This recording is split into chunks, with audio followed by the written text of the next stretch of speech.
how can we develop detachment in our relationships? The word detachment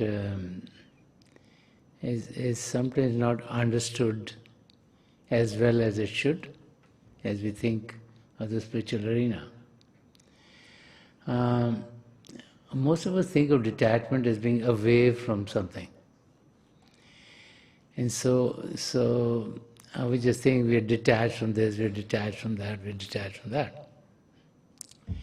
But when you look at the path, the spiritual path here is talking about positive mysticism. It's just saying we need to excel in all spheres of life.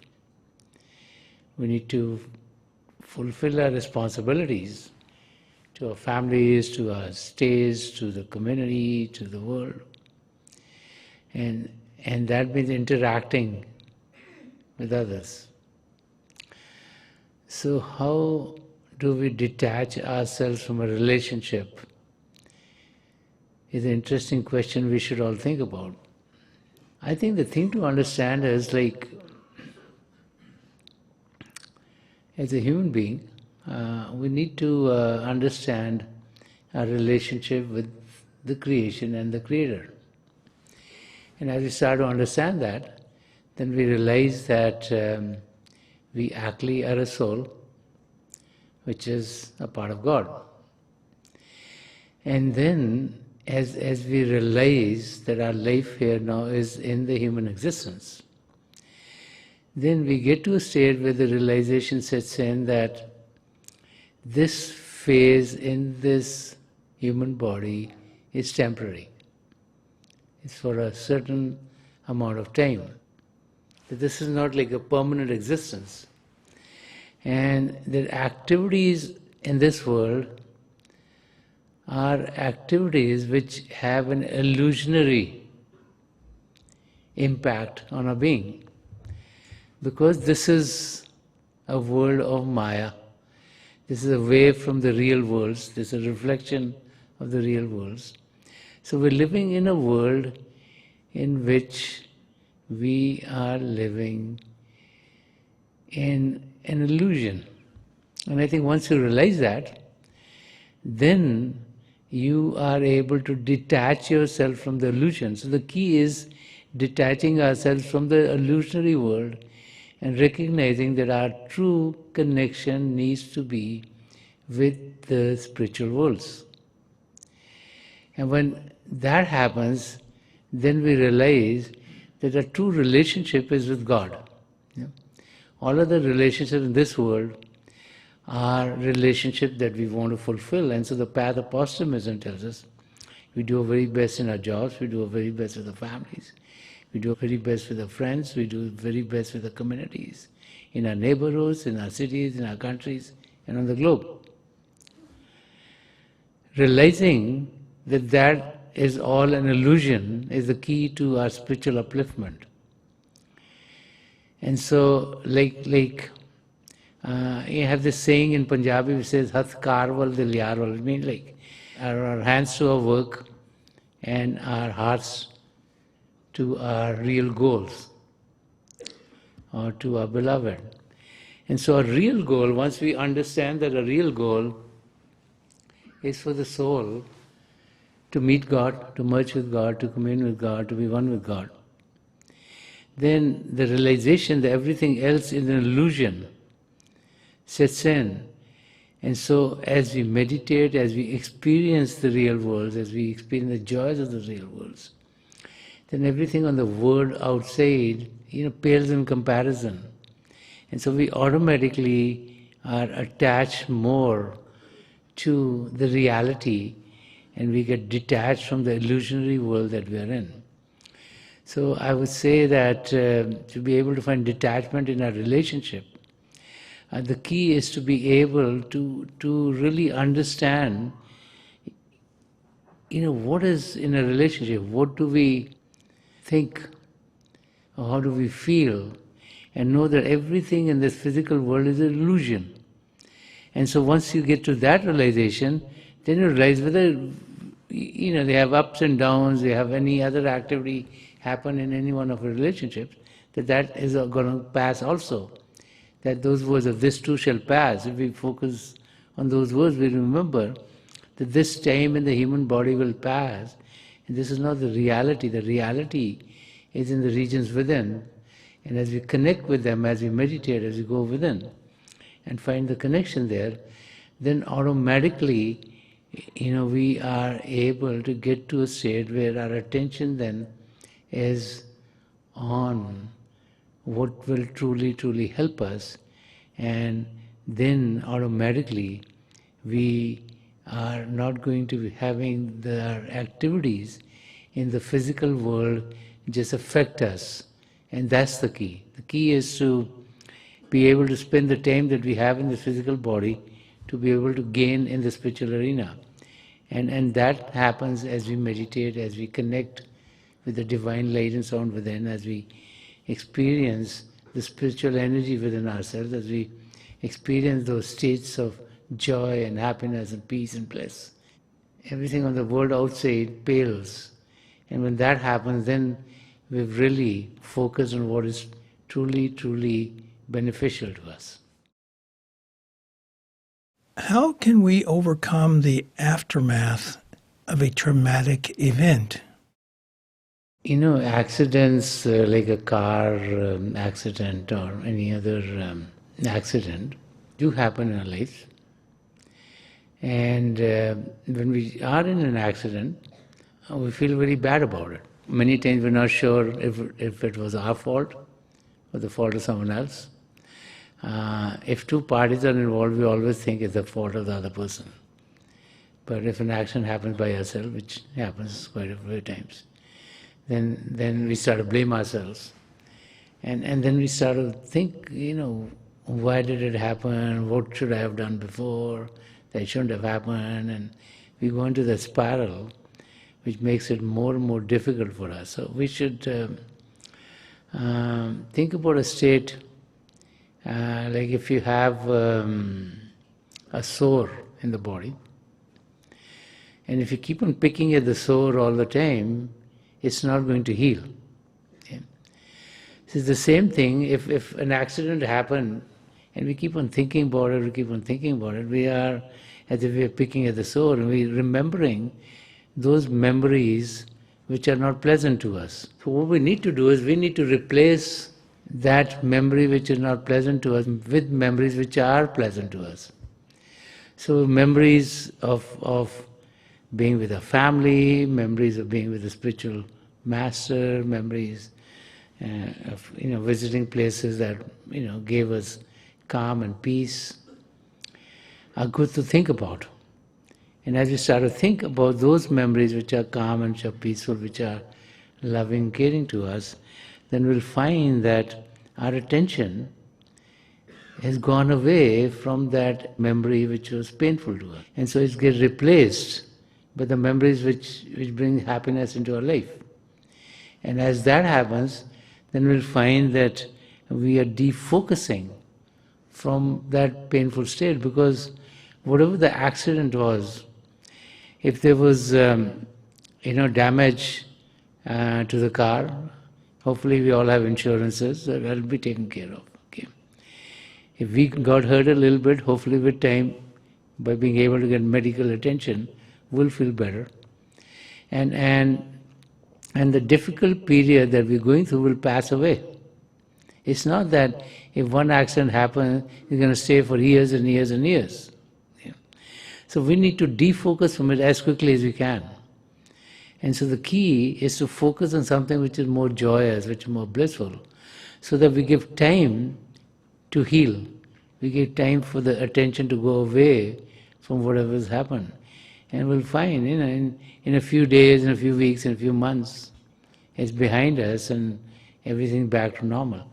So the key is not to keep on focusing on thinking about it and, just poking the painful act that happened. And the key is to defocus from it. The key is to replace it with something which is joyous, which is more blissful, which is what will be more helpful to us. So I would go like that. Meditation helps us burn our karmic load What happens when we do not meet our daily meditation requirements? Daily we have thoughts and we have words and we have deeds, so we're making karma daily. So on a daily basis, kriya and karma is being made.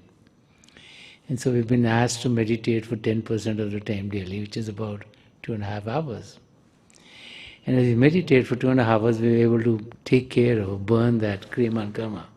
What is important to realize is that when we don't do that, let's say we only meditate for half an hour, so only a little part of the karma got to be taken care of. The rest of the karma that we are creating in the day is still there, right? So that's going to stay with us. And so it keeps on adding up and adding up and adding up. And this is why many times we find that many people who are on the path sometimes have a difficult time towards the end of their lives. Because that karma has been piling up and piling up and piling up, and they didn't take care of it then. So then, over the tail end of their life, they have to go through a more rigorous kind of a situation to be able to deal with paying that karma off. Okay? Because all the karma needs to be paid off so that our soul can merge in God. So the key is to be able to put in the time which is required to take care of the daily karma on a daily basis. If we can do that, that's best, because then the daily karma is gone, so the last day of our lives, we're not bothered with the karmas coming from the past, everything's been taken care of. And that's why we're asked to do Simran, so that our attention is on God, and we don't create any more karma there. We try to have no thoughts and no words and no deeds, so that we can pass from the physical to the spiritual.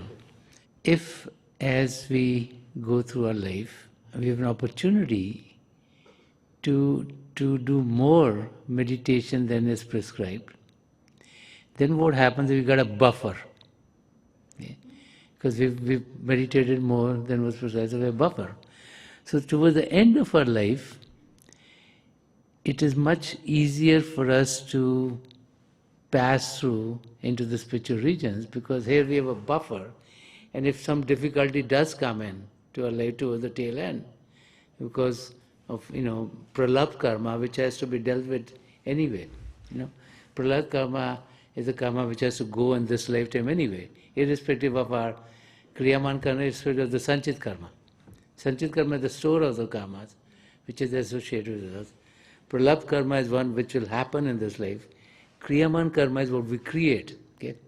So what is supposed to happen is going to happen. Okay? But if we have a buffer, we are able to deal with that part nicely. And so the key is to try to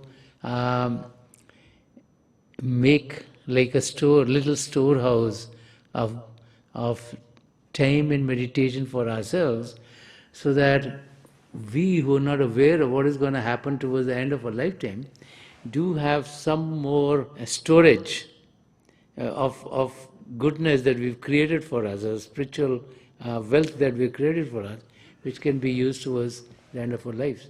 So the key is to realize that all karma needs to be paid off, otherwise we'll come back into another existence. Okay? Sant Rajinder Singh Maharaj was very gracious when he made this commitment to all of us. He said, those who are initiated by a perfect spiritual master are not going to fall below the human existence, and they will get another human birth if all of their karma is not wiped out in this lifetime. And he said the maximum we can go through is 4 lifetimes, but then definitely we'll be in a state where it will be all wiped out. But there's no need to wait for that. We can be back out of the wheel of transmigration in this very lifetime. And this is where he recommended, like 10% of the daily time should be spent towards our spiritual progress. So the key is to be able to find the time on a daily basis. If we can, then we try to catch up as quickly as we can, because otherwise sometimes towards the end of our life, we might be going through a much more difficult period than we would if we have a little buffer to help us during that time, during that stage of our life. How can we increase our lifespan if our breaths are numbered? When we come into this world, we are all given a number of breaths that we'll be passing through. And so it's interesting to see that over time, the life expectancy of a human is going up. Okay. There are many more medical advances today. There are many parts of the body which can be exchanged today than before. A lot of these knee replacements and all these other things. And there are many mechanical devices or other devices which can replace other organs in the human body. Okay. So that physically the body can stay longer. And the key to understand is that as we breathe, we all breathe differently at different states of our day-to-day activity. When we get angry, our breaths are short and they're coming very quickly. When we're distressed, we also get into that frame of mind. We get to the state where our breathing gets faster. So the faster the breathing, the earlier we're going to go from this physical existence. What happens with time is, many people are looking for a lifestyle which is calmer and peaceful. Okay? So when we go for a lifestyle which is calmer and peaceful, what it does to us is it lengthens the time of each one of our breaths. So as an example, let's say meditate. So when you're meditating, you're not like going huff, huff, huff, huff, huff, huff, you know. So you are meditating and your breath is coming very calmly. Okay. So in one of those breaths, you might have like 3/4 of another breath or something at the same time. And so you've already lengthened the time that you are going to be staying in this world. So I think what is happening with time is that the lifestyle of people are all going for a lifestyle which is going to be more fruitful. And with time, and it's also very interesting when you look at the life of the people whose life is longer, because there are some places in the world where people are supposed to have a longer life than many other places in the world. Okay? You find that life is much more calmer. They are in a state where whether they call it meditation or not, that's their business, but their lives are much more peaceful, they are more content with themselves, and then their life is a little longer than of other people. Also, the thing to understand is, if the average lifespan goes up, doesn't mean that as a person, mine or someone else's will go up. Each one depends on their own lifestyle. So as a human being, it is us who affect the length of the stay in this human body ourselves. And so as we get to states where life is more calmer, it's more meditative, it's more peaceful, turmoil in our life is less, then our breaths are coming very, very slowly. Okay? And automatically the time of our stay in the human body will get lengthened. So I would try to understand the extension of our life in being able to lead lives which are more calmer and peaceful. And with time, we're all gravitating to those kind of existences. What is very interesting is that we go through many ups and downs of life. And many times we are so caught up in whatever state we are in that we are unable to focus on what truly is helpful to us. But as we add the meditative process in our day-to-day existence, we find the life gets definitely better, more peaceful, more calmer, more joyous, and it's the quality of life which is more important than anything else. So the quality of our life suffers when we are in a rush. The quality of life suffers when we get angry at our children or people at work because we're in a rush and we have to do something at a certain time. And we breathe much faster at that time, okay? And also there's more tension that we create. And the more tension we create for ourselves and others around us, the more difficult life is. So the key is to get to a meditative state, to put meditation in our day-to-day existence. And as we do that, we will find that all other aspects of life get easier for us. Things don't bother us that much. We get the joy of the worlds within. And so then the things in the world outside don't affect us as badly. Because, our attention is not there.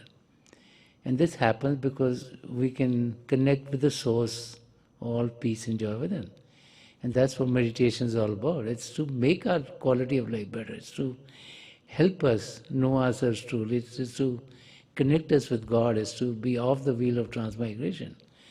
And so, any time you can put in meditation is like a boon. Okay, the more you put in, the better off you're gonna be. And as we live in this world, we definitely need to survive in this world. So you can't be meditating 24 hours a day. You don't want to live off someone else's income, So we on our path, we're supposed to sustain ourselves and our families and fulfill our responsibilities. So we all go to work, whether we have a business or we work for someone else, or we teach or are working online these days. So we generate some income to be able to survive in this physical world. Okay? But we should realize that that's not our goal. We need to survive here. We need to take care of the kids. We want to be sure they can go to school. We want to be sure we have enough means to, have them go to school. We provide as parents, want to provide the best kind of education, best kind of training for our kids. We want them to be better than us. But we need to realize that what is more important is that we do all this stuff calmly and peacefully, because that's where our quality of life is going to be better. That's what will make our life more enjoyable. That's where all the interactions are peaceful. It's only when we are rushing here and there that we get angry. If there's no rush, what's the problem? There's no problem. But there's the rush of going here, let's in the morning, if the mother in the house has to take the kids to school, okay, how much tension is there all the time in most homes? The kids can't wake up properly. You get them to shower at night or in the morning, whichever processes are there. You have to make sure they eat breakfast and they catch their buses. And in the process, because of the time constraints, people get angry at each other, And you say things that you don't want to say. And you feel bad later on after the kids are on the bus, then you feel bad, why did I do this? But that happens to everyone. And so the key is to be able, if you relax, you can find the time to meditate, then be able to do whatever you have to do. So you have to get to a lifestyle like that. That means you have to sleep early at night. You can't be up till 2 in the morning and expect to be up at 6 to get ready to go to school. Yeah.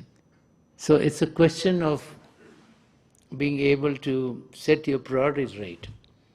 And the priority which is correct is the priority to grow spiritually, the priority to experience God. Because we all can experience God in this very lifetime.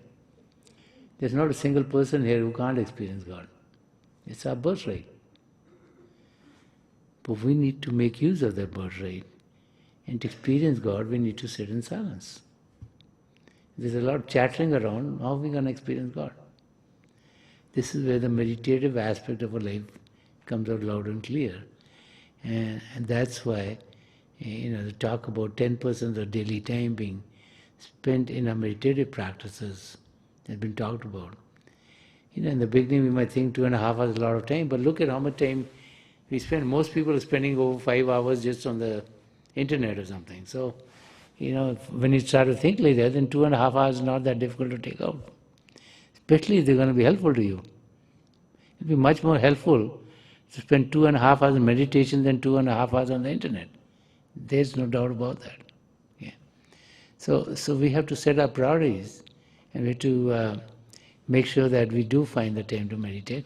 So let's meditate for a few minutes. Please sit as comfortably as you can.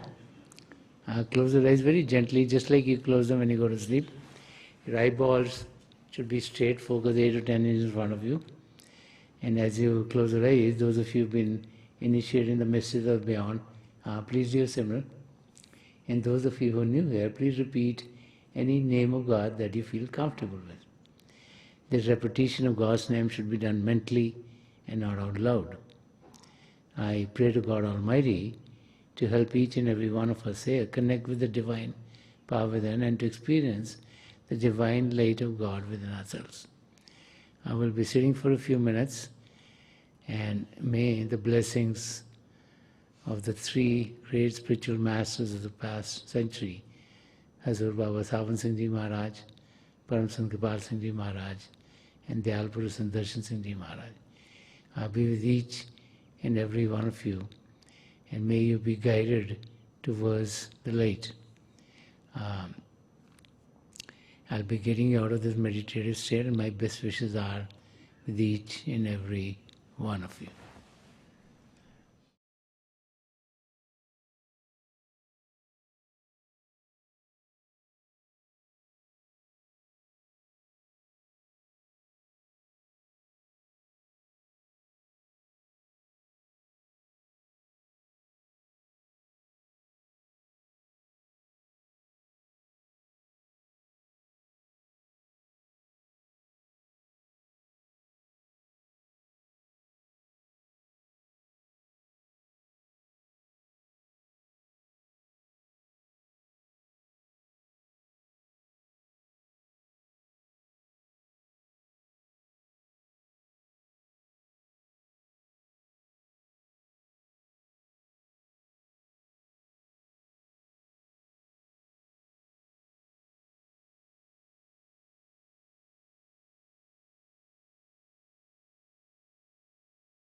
Please leave off.